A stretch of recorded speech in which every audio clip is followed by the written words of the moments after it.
মূর্ছনা খুলনার কয়রা উপজেলার 10 হালিয়া গ্রামের বেড়িবাঁধের উপর রয়েছি। এই জায়গাটি গতকাল ঘূর্ণিঝড় রিভালের আঘাতে ভেঙে যায় এবং ভেঙে লোকালয়ে পানি প্রবেশ করে।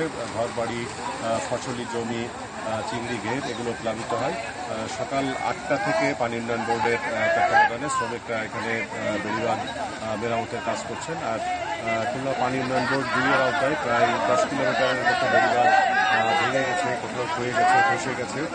সেই বেড়িবাঁধগুলো দিয়ে বেড়িবাঁধগুলোর যেসব জায়গাতে ভেঙে গেছে সেই মধ্যে 6টি জায়গা দিয়ে পানি লোকালয়ে সেই জায়গাগুলো মেরামত চলছে। এরই মধ্যে 5টি জায়গার বেড়িবাঁধ মোটামুটিভাবে সম্পন্ন হয়েছে।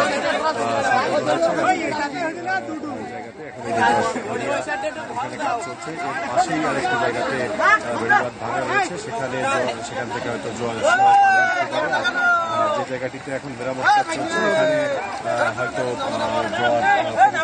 পুরোপুরি জোয়ার আসার আগে বেড়িবাঁধ মেরামত কাজ সম্পন্ন হতে পারে। আর এই ঘূর্ণিঝড়ে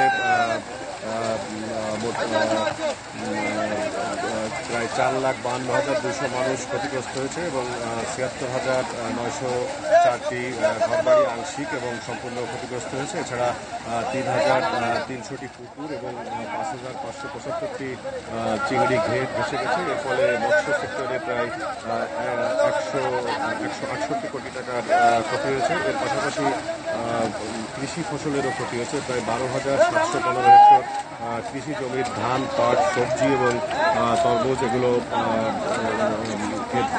নষ্ট হয়েছে। খুলনা জেলা প্রশাসক খন্দকার ইয়াসির আরেফিন জানিয়েছেন যে যারা ক্ষতিগ্রস্ত হয়েছেন তাদেরকে সরকারের পক্ষ থেকে যথাসাধ্য পুনর্বাসনের জন্য চেষ্টা করা হচ্ছে। আর যারা বিশেষ করে ঘরবাড়ি হারিয়েছেন তাদেরকেও সহযোগিতা করার জন্য চেষ্টা করা হচ্ছে। বুঝছনা ওয়ালটন এসিতে ইনস্টলেশন একদম ফ্রি।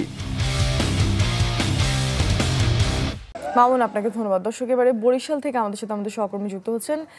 একটু জানাবেন যে বিদ্যুতের খুঁটি তো উপড়ে গেছে এবং এতে বিদ্যুৎ বিচ্ছিন্ন হয়ে বিপাকে পড়েছে মানুষ, এ বিষয়ে একটু বিস্তারিত জানাবেন কাউসার হোসেন রানা।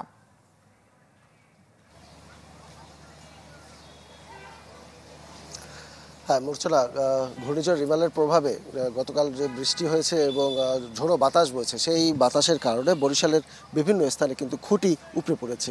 আমরা এই মুহূর্তে রয়েছি বরিশাল নগরীর নবগ্রাম, বরিশাল নগরীর বঙ্গবন্ধু উদ্যান সংলগ্ন এলাকায়। সেই উদ্যানের পাশে যে লেক রয়েছে, লেকের পাশে যে বিদ্যুতের খুঁটিগুলো রয়েছে, সেই খুঁটিগুলো রাতে উপড়ে পড়ে। এখানে আমরা একসাথে 4টি খুঁটি উপড়ে পড়েছে দেখছি এবং এর পাশে আরও একটি খুঁটি সেটিও হেলে পড়ে রয়েছে। এছাড়া এর সংলগ্ন যে সিটি কর্পোরেশনের যে ল্যাম্পপোস্টগুলো যেগুলো ছিল, রোড লাইট যেগুলো ছিল, সেই রোড লাইটের লাইটগুলো কিন্তু আমরা খুলে পড়ে এই পাশে পানি রয়েছে সেখানে ভাসতে দেখেছি, যেগুলো অন্যান্য ছেলেরা নিয়ে খেলা করছে। তো বিদ্যুতের খুঁটি এভাবে উপড়ে পড়ায় বরিশাল নগরের অধিকাংশ এলাকা এখন পর্যন্ত বিদ্যুৎ বিচ্ছিন্ন হয়ে রয়েছে। আপনি জানেন যে গত পরশুদিন যখন ঝড়ো বাতাস বওয়া শুরু করে, ওই দিন রাতেই সন্ধ্যার সময় বরিশাল নগরে বিদ্যুৎ বিচ্ছিন্ন হয়ে পড়ে। গতকাল সারাদিন বরিশাল নগরীর কোথাও বিদ্যুৎ ছিল না এবং আজও এখন পর্যন্ত অনেক স্থানে কিন্তু বিদ্যুৎ সংযোগ এখন পর্যন্ত পুনঃস্থাপন হয়নি। এবং বরিশালের বিদ্যুৎ বিভাগের কর্মকর্তাদের সাথে আমরা কথা বলার চেষ্টা করেছি। জানেন যে ফোনের সংযোগও বিভিন্ন জায়গায় এখন পর্যন্ত চালু হয়নি, যার ফলে সবার সাথে যোগাযোগ করার চেষ্টা হয়নি। তবে তারা জানিয়েছে যে বিদ্যুৎ সংযোগের জন্য কাজ করছে, খুব শীঘ্রই তারা পরিস্থিতি স্বাভাবিকের চেষ্টা করবে। তবে কবে নাগাদ এটি ঠিক হবে সেটি সঠিক তথ্য তারা জানাতে পারেনি। এই ছিল বরিশালের পরিস্থিতি। রানা, আপনাকে ধন্যবাদ।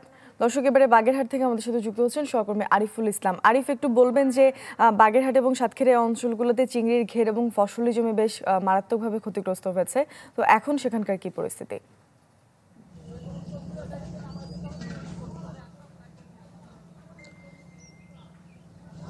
আমি এখন দাঁড়িয়ে আছি আবার ডান পাশে সুন্দরবন, আর ঠিক সুন্দরবন সংলগ্ন যে পশুর নদী, সেই পশুর নদীর পাশে যে রিং বেড়িবাঁধ। আমরা কিন্তু ঝড়ের 2 দিন আগেও সেখানে জানিয়েছিলাম যে যদি এই জলোচ্ছ্বাস হয় তাহলে কিন্তু এইখানে খুব লোকজন ক্ষতিগ্রস্ত হতে পারে। আসলেই তাই হয়েছে।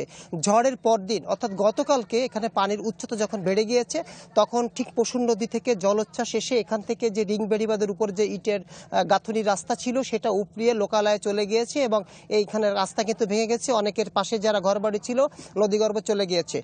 তবে আমি সকালে এসে কয়েকজনের সাথে কথা বলেছি গত রাত থেকে তারা অনেকেই এখন অভুক্ত আছেন। কেউ কেউ এই নদীর উপর নির্ভরশীল, তারা এখান থেকে মাছ ধরে বিক্রি করে এরপরে তাদের জীবন জীবিকা চালায়। তো সেক্ষেত্রে আবার কেউ কেউ আছে যে এই 2-3 দিন কেউ এখানে কোনো মাছ ধরতে পারেনি, বিক্রি করতে পারেনি। আবার সকাল থেকে অনেকে স্বামী স্ত্রী মিলে এখানে মাছ ধরতে গিয়েছে, সেটা এনে বিক্রি করে তারপরে অনেকে রান্না করে খাবে। এই অবস্থা এখানে এখন মংলা উপজেলার চিলা ইউনিয়নের কানাইনগর এলাকার মানুষ এভাবেই দিন যাপন করছে। শুধু তাই নয়, এই এলাকা মংলা, বাগেরহাট, শরণখোলা, মোরেলগঞ্জ সদস্য বিভিন্ন এলাকায় যেসব চিংড়ি ঘের রয়েছে, হাজার হাজার একর চিংড়ি ঘের, তাদের চিংড়ি ঘের কিন্তু একদম নদীতে ভেসে চলে গিয়েছে। তো সেক্ষেত্রে জলোচ্ছ্বাস আসার কারণে, পানি বাড়ার কারণে কিন্তু সবচেয়ে বেশি ক্ষতিগ্রস্ত হয়েছে।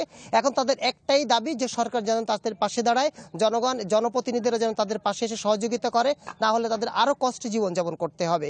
এই ছিল চিলা ইউনিয়নের কাইনবাড়ি থেকে সর্বশেষ। আরিফ, আপনাকে ধন্যবাদ। দর্শক, দেশের বিভিন্ন প্রান্ত থেকে আমাদের সহকর্মীরা আমাদের সাথে যুক্ত হয়েছিলেন, জানাচ্ছিলেন ঘূর্ণিঝড় রিমালের প্রভাবে সেখানকার সবশেষ কি পরিস্থিতি।